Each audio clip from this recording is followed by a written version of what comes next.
I walked into my house expecting silence. Instead, I found my wife standing in the kitchen, tanned skin glowing, designer luggage at her feet, a smile stretched across her face like she'd just conquered the world. The scent of expensive perfume hung in the air, the kind she only wore when she wanted to impress someone important. Marissa. 5 days ago, she'd walked out of this same kitchen, paused at the door, and said, "I'm going to the retreat with Nolan. Don't like it? Get a divorce?" She'd expected me to crumble, to beg, to ask her not to go. I'd done none of those things. Now she was back, and her smile faltered as she registered my expression. "Travis," she said, voice careful, "we should talk." I gestured toward the kitchen table. Her eyes followed my hand, and I watched the color drain from her face. Divorce papers, neatly stacked, already signed on my end. "Papers on the table," I said quietly. "Bags packed, get out." The suitcase handle slipped from her fingers. Let me rewind. Before we go deeper into this mess of lies and double lives, please subscribe. Drop a like, comment, and click that hype button to keep these stories coming. My name is Travis Blayre. I'm 35 years old, and until 2 weeks ago, I designed bridges for the city of San Diego. Not glamorous work, but important. Every structure I touched was built to carry weight, to withstand pressure, to last. I approach my marriage the same way. Marissa and I met 7 years ago at a conference. She worked in operations for a luxury travel firm, coordinating high-end corporate retreats. Smart, beautiful, ambitious. We clicked immediately. Within a year, we were married. For the first few years, things were good, great even. Then something shifted. She started working later, taking calls in the other room, mentioning Nolan Pierce more and more often. Nolan was a real estate investor, mid-40s, expensive suits, the kind of guy who made money by cutting corners and schmoozing city officials. I'd met him twice, didn't like him either time. Something about the way he looked at people, like he was always calculating their value. "He's just a business contact," Marissa would say whenever I questioned it. I wanted to believe her. 3 months ago, everything changed. I'd been working on a proposal for a massive infrastructure project, a tunnel expansion that would connect 2 major districts. Millions in funding, years of work. My designs were central to the entire bid. One night, I came home early and found Marissa in my office, my laptop open, scrolling through project files. "What are you doing?" She jumped, startled. "Just looking for a restaurant recommendation. Thought you might have saved something." Weak lie. I'd caught the flash of guilt in her eyes before she covered it. I let it go. Mistake. 2 weeks later, Nolan called me directly. "Travis, buddy, I've been thinking. Your infrastructure work is impressive. Maybe we could collaborate on something." I'd been polite but non-committal. After I hung up, Marissa cornered me. "Why would you blow him off like that? Do you know how many connections he has?" "I don't need his connections." "You're so stubborn," she snapped. "This is why you're still stuck in the same position while everyone else moves up." The word stung because part of me wondered if she was right. My friend Jace called that night. He's an EMT, works crazy hours, but always makes time when I need to talk. "She's gaslighting you, man," he said bluntly. "You're one of the best engineers in the city. She knows it. She's just trying to make you doubt yourself." "Why would she do that?" "I don't know, but you need to pay attention." I started paying attention. I noticed things. Marissa's phone, always face down now, new passwords on her laptop, meetings that ran impossibly late, and Nolan, always Nolan. "He's helping me with a project," she explained when I asked about another late-night call. "What kind of project?" "You wouldn't understand. It's complicated." "I'm an engineer. I understand complicated." Then came the property investment. 6 months earlier, Marissa and I had pooled money into a commercial lot near the proposed tunnel expansion. It was a smart investment, positioned perfectly to skyrocket in value once construction began. The property was in both our names. Or so I thought. One afternoon, I got a strange email from our real estate attorney asking me to confirm changes to the ownership structure. I hadn't made any changes. I called the attorney directly. "Your wife submitted revised documents last week," he said. "She indicated you'd both discussed restructuring the investment vehicle." "What kind of restructuring?" "The property would transfer to a limited liability company. She'd be the primary member. You'd be listed as a consultant." My hands went cold. "I never agreed to that." Pause. "The signature on the document appears to be yours." I drove to the attorney's office immediately, examined the paperwork myself. My signature? Perfect forgery. "I need copies of everything," I said. The attorney hesitated. "Mr. Blayre, if there's been fraud..." Just get me the copies. That night, I confronted Marissa. She was in the bedroom, packing for her business retreat. Want to explain this? I held up the documents. She barely glanced at them. Oh, that. It's just a formality. Better tax structure. You forged my signature. Don't be dramatic. We're married. What's mine is yours, right? She zipped her suitcase. I'll be gone 5 days. Try not to fall apart while I'm away. Where exactly are you going? I told you, corporate retreat, team building. With Nolan? She met my eyes, and for the first time, I saw genuine contempt there. Yes, with Nolan. He's the one who arranged it. Unlike you, he actually invests in people. Marissa, I'm tired, Travis. Tired of being married to someone who's too scared to take risks, too comfortable being mediocre. She grabbed her suitcase. Maybe this trip will help me figure out what I really want. She paused at the door. Don't like it? Get a divorce. Then she was gone. I sat in the empty house for maybe 10 minutes. Then I called Jace. She left, I said. With him? Yeah. Jesus, Travis. I need your help. Jace arrived 20 minutes later with coffee and a laptop. What are we doing? He asked. Research. We spent the next 6 hours digging into Nolan Pierce's business history. What we found was enlightening. 3 previous developments, all with irregularities. Permits issued under suspicious circumstances. Subcontractors paid in cash. Building code violations swept under the rug. Nothing quite illegal enough to trigger serious investigation, but a clear pattern of cutting corners. This guy's dirty, Jace muttered. How is he still operating? Money. Connections. I scrolled through another document. And he's careful. Nothing that directly ties back to him. You think Marissa knows? I pulled up the forged signature again. I think she's part of it. My phone buzzed. Unknown number. I answered. Mr. Blayre, this is Dana Liu. I work with your wife. I recognized the name. Marissa had mentioned her a few times. What can I do for you, Dana? I'm really sorry to bother you, but I thought you should know something. She sounded nervous. About the retreat. I'm listening. It's not exactly a retreat. I mean, there are some work sessions, but it's mostly Nolan's investors. High-end clients. Marissa's been planning this for months. Planning what? Long pause. She's positioning herself for a director role at Nolan's company. She told me she's bringing something valuable to the table, something that would guarantee her the position. My engineering designs. Dana, can you send me any documentation you have about this?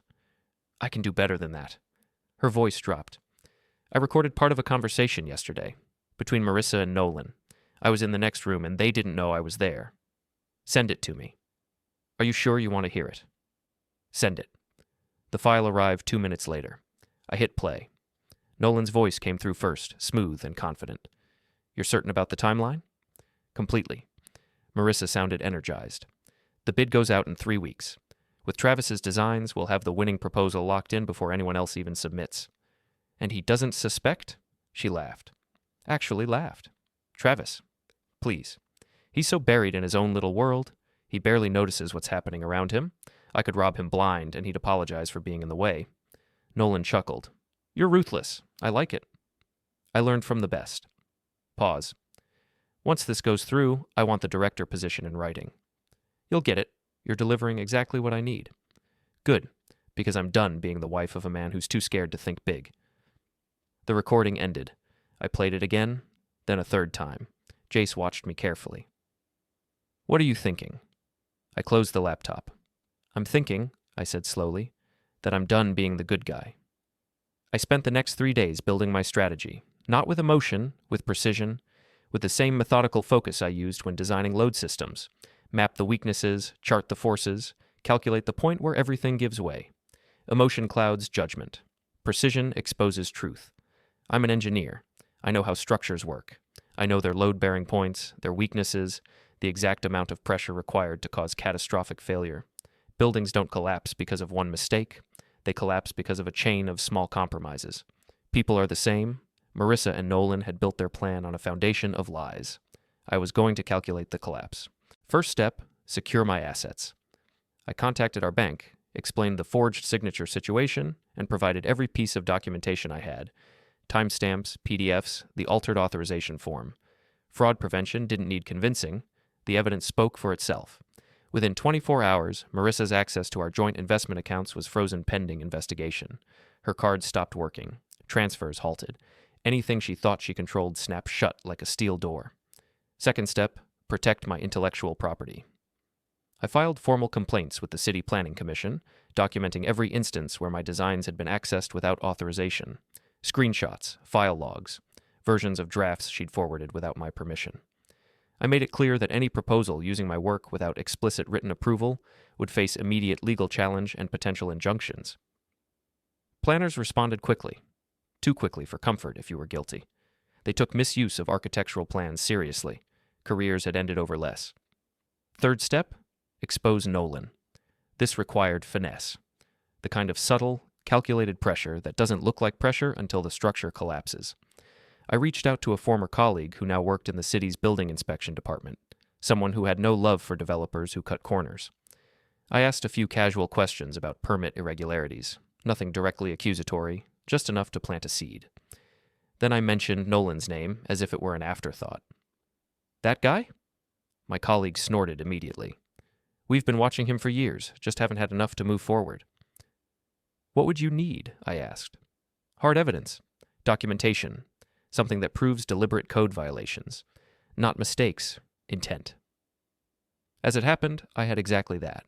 Copies of documents from Nolan's previous projects that had always bothered me, permits that didn't match final inspections, contractor certifications that looked suspiciously altered, structural diagrams that showed shortcuts no honest builder would take. I'd saved them, without knowing why at the time. Now I did. I handed them over anonymously. 2 days later, the city opened a formal investigation into Nolan Pierce's development practices. Publicly, it was labeled a routine audit. Privately, it wasn't routine at all.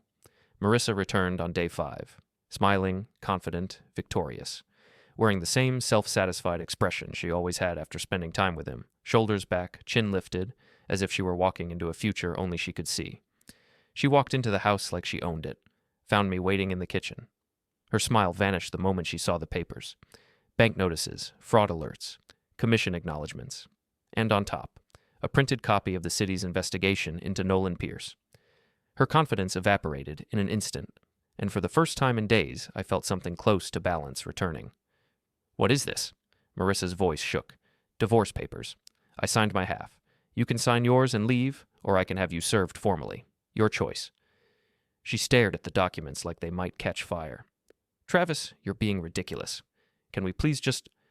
Our joint accounts are frozen, I continued. The investment property transfer has been nullified due to forged signatures. I've filed a formal complaint with your employer regarding misuse of confidential information. Her face went white. You can't do this. I already did. She tried anger next. You vindictive man. This is about Nolan, isn't it? You're jealous? This is about theft, fraud, conspiracy. We didn't... She caught herself. Didn't what? Didn't steal my designs, didn't plan to cut me out of my own project. I pulled out my phone, played the recording. Her own voice filled the room. Travis, please. He's so buried in his own little world. I stopped playback. Marissa's hands were shaking. Where did you get that? Doesn't matter. What matters is I have it, along with documentation of everything else you and Nolan have been planning. She tried to speak, couldn't find words. You said I should get a divorce if I didn't like it. I gestured to the papers. So here we are. Travis, please. I made mistakes, but we can fix this. No. You love me. I loved who I thought you were. That person doesn't exist. She started crying. Real tears this time. I felt nothing. Pack whatever you need, I said. You have 1 hour. After that, I'm changing the locks. She grabbed my arm. Where am I supposed to go? Call Nolan. I'm sure he'll help. I pulled free. 59 minutes now. She left.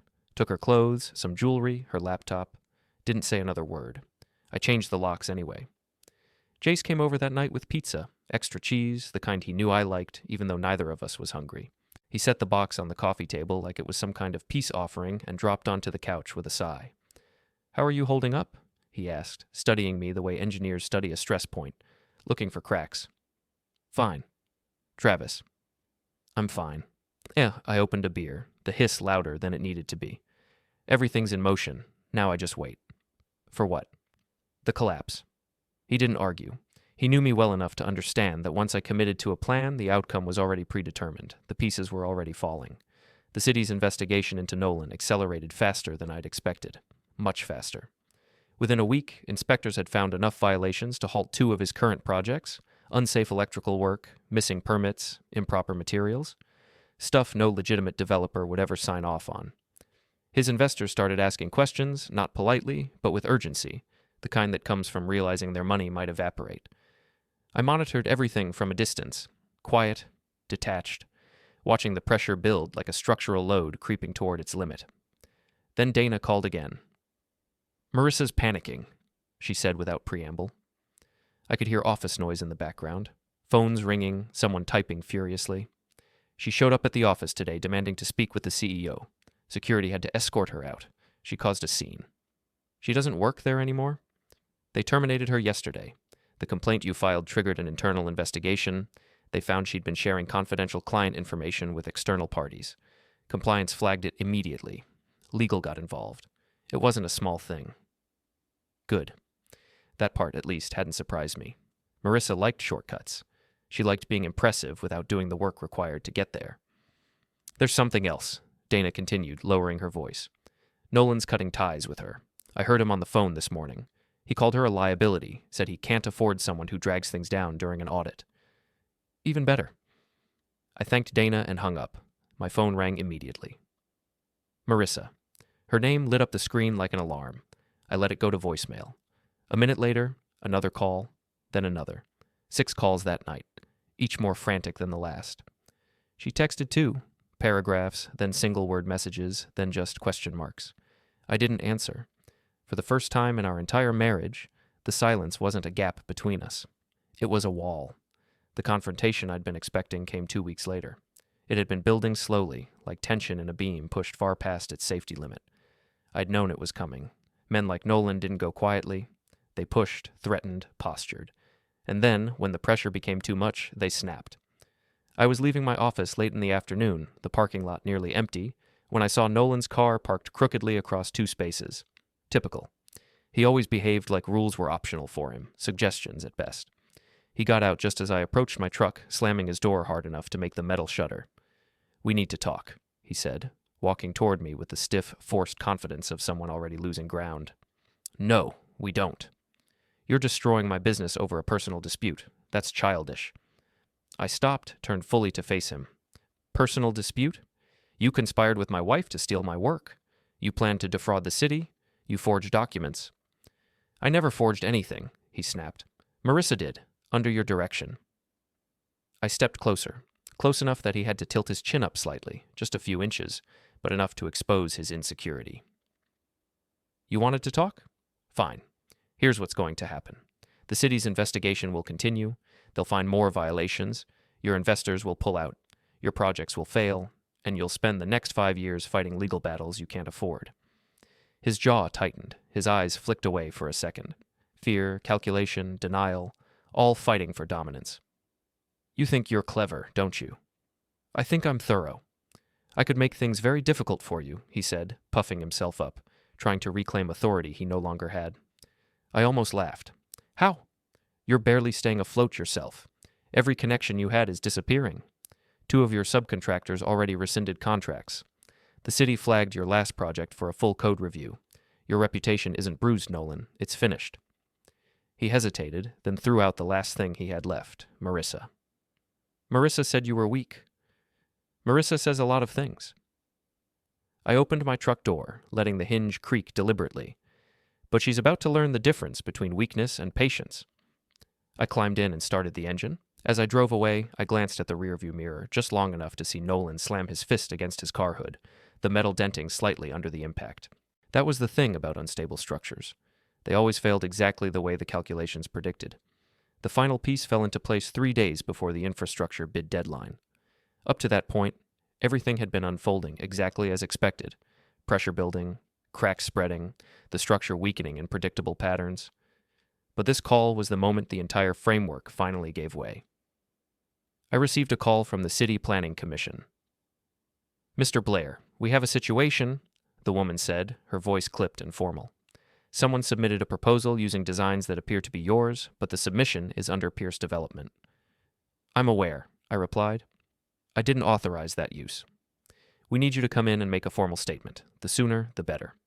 I arrived at the municipal building an hour later. The air inside smelled of old paper, carpet cleaner, and bureaucracy. Clerks moved briskly from desk to desk. Phones rang, doors opened and closed. Everything had the energy of a system suddenly pulled into motion. They'd called Nolan, too. He was in the lobby when I walked in, face red, tie loosened, pacing aggressively like a man trying to convince himself he was still in control. He was shouting at a clerk so loudly that people in the waiting area had turned to stare. "This is harassment," he barked, slamming his hand on the counter. "I have every right to submit that proposal." "Not using stolen intellectual property," I said from behind him, my voice flat but unmistakable. He spun around so fast his tie whipped over his shoulder. "You." "Me?" A security guard stepped between us immediately. "Gentlemen, please, separate areas." They escorted us to different conference rooms down the hall. I gave my statement calmly, methodically, facts, dates, documentation. Engineers don't embellish, we present evidence. I provided timestamps showing when my designs were created, cloud backups proving the originals were mine, metadata showing Marissa had accessed the files without authorization, and the draft versions she forwarded to Nolan. The commission representative took notes, expression growing heavier with each page she reviewed.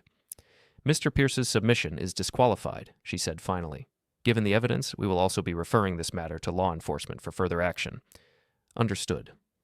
"I'm sorry this happened to you," she added softly, as if trying to offer comfort. I shrugged. "I'm not." She blinked. "Pardon?" "If this hadn't happened," I said, "I wouldn't have known what kind of person I married. Better to find out now than 10 years from now. Consider it preventative maintenance." She didn't argue, just nodded. I left the building through the glass front doors. Nolan was outside, pacing near the sidewalk, on his phone and arguing with someone, loudly. Angry hand gestures, voice strained, desperation slipping through every word. A man trying to plug holes in a sinking ship. He saw me and immediately ended the call. "You happy now?" he snarled, stepping toward me. "You've ruined everything." "No," I said. "You did that yourself. Marissa was right about you. You're pathetic." "Where is Marissa anyway?" I asked. "Thought you two were partners." His expression flickered. Anger, irritation, then something close to contempt. "She's not my problem anymore." "So you abandoned her." "She's a burden. I don't carry anyone who holds me back." I nodded slowly, filed the information away. "Good to know where you stand when things get difficult." "What's that supposed to mean?" he snapped, chest puffing out like he was ready to fight. "It means you're exactly who I thought you were." I walked past him toward my truck. "Enjoy the lawsuits." I didn't look back, but I didn't need to. Some collapses you don't have to watch to know they're total. Marissa called that night. Against my better judgment, I answered. "Travis, please, we need to talk." "There's nothing to talk about." "I lost everything." Her voice cracked. "My job, my apartment, Nolan won't even return my calls." "Sounds familiar." "What?" "Losing everything because someone you trusted betrayed you. Sounds exactly like what you tried to do to me." Silence. "I made mistakes," she said finally. "I know that, but I never wanted it to end like this." "How did you want it to end?" "I don't know. I thought we could both get what we wanted." "You wanted me erased, invisible, easy to manipulate." My voice stayed level. "You got what you wanted. Now live with it." "You're not this cold." "You don't know what I am. You never did." "Travis." I hung up. She didn't call back. 3 weeks passed. The city formally charged Nolan with fraud and building code violations. His company filed for bankruptcy. His investors sued him. Every project he'd touched was being reinvestigated. Marissa's name came up in several depositions. She tried to reach out one more time, showing up at my house. I opened the door but didn't invite her in. She looked terrible. Dark circles under her eyes, clothes rumpled, hair unwashed. "I need help," she said. "Call a lawyer." "I can't afford one. Everything's frozen or seized. I have nothing." "You had everything. You gambled it on betraying me. Please." She was crying now. "I know I hurt you.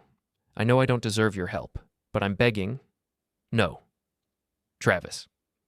"You told Nolan you could rob me blind, and I'd apologize for being in the way." I kept my voice quiet. "You were wrong." "I didn't mean—" "Yes, you did.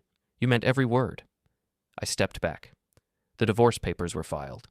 You'll be served soon. Sign them. And then what? Where do I go? That's not my problem anymore. I closed the door. She stood outside for several minutes crying. Then she left. The final confrontation happened at the City Planning Commission's public hearing. Both Nolan and Marissa were required to attend as part of the fraud investigation. I was there too, as the victim and primary witness. The hearing room was packed. Investors, attorneys, journalists, city officials. Nolan arrived first, flanked by 2 lawyers. He looked haggard but defiant. Marissa came in alone, wearing an ill-fitting suit, carrying a cheap briefcase.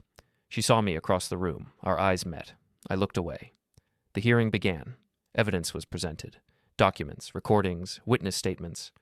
Nolan tried to deflect, claiming he'd been deceived by Marissa, that she'd acted independently. Marissa sat frozen, unable to defend herself. Then came my testimony. I walked through everything methodically. The stolen designs, the forged signatures, the conspiracy to defraud both me and the city. The commission asked questions. I answered each one with precision. When I finished, the chairperson looked at Nolan and Marissa. Does either party wish to respond? Nolan started to speak, but his lawyer grabbed his arm, whispered urgently. He shut his mouth. Marissa just shook her head, defeated. Very well, the chairperson said. We'll adjourn to deliberate. During the break, Marissa approached me in the hallway. Can we talk? No. 5 minutes, please. Jace, who'd come for moral support, stepped between us. He said no. I'm not talking to you, Marissa snapped. And he's not talking to you, Jace replied evenly. So I guess we're done here. She looked at me desperately. Travis, I'm sorry. I'm so sorry. I know I destroyed us, but I never meant for it to go this far. Yes, you did. I finally met her eyes. You planned every step. You just didn't plan for consequences. I lost everything. So did I. The difference is I rebuilt. With what? By destroying me? No. By removing you from my life and moving forward. Her face crumpled. Nolan appeared at the end of the hallway, saw Marissa talking to me. He walked over. Get away from him, he told Marissa. You're making things worse? You don't get to tell me. You're worthless to me, Nolan said flatly. You understand? Whatever deal we had, it's over. You're on your own. Marissa stared at him. You said we were partners. That was before you failed at the one thing I needed you to do. I got you the designs, and got both of us caught. Nolan stepped closer, voice dropping. You're toxic. Stay away from me. He walked away. Marissa stood there, trembling. This is your fault, she told me, voice shaking. You destroyed both of us. No. I kept my tone even. I calculated the structural load. You're the ones who caused the collapse. The hearing reconvened. The commission's decision was unanimous. Nolan's company was barred from any future city contracts. Personal fines totaling $600,000. Criminal charges recommended to the district attorney. Marissa faced civil penalties for her role, including repayment of damages and legal fees. Both of them sat in stunned silence as the judgment was read. I felt nothing. Afterward, outside the building, Marissa caught up with me one last time. Are you happy now? She demanded. Is this what you wanted? I wanted a wife who loved me, a partner who respected me. I stopped walking. Instead, I got you. You're not the person I married either. You're right, I'm not. That person would have forgiven you, would have taken you back, would have let you keep destroying him. I looked at her directly. This person knows his worth. I hope you're proud of yourself.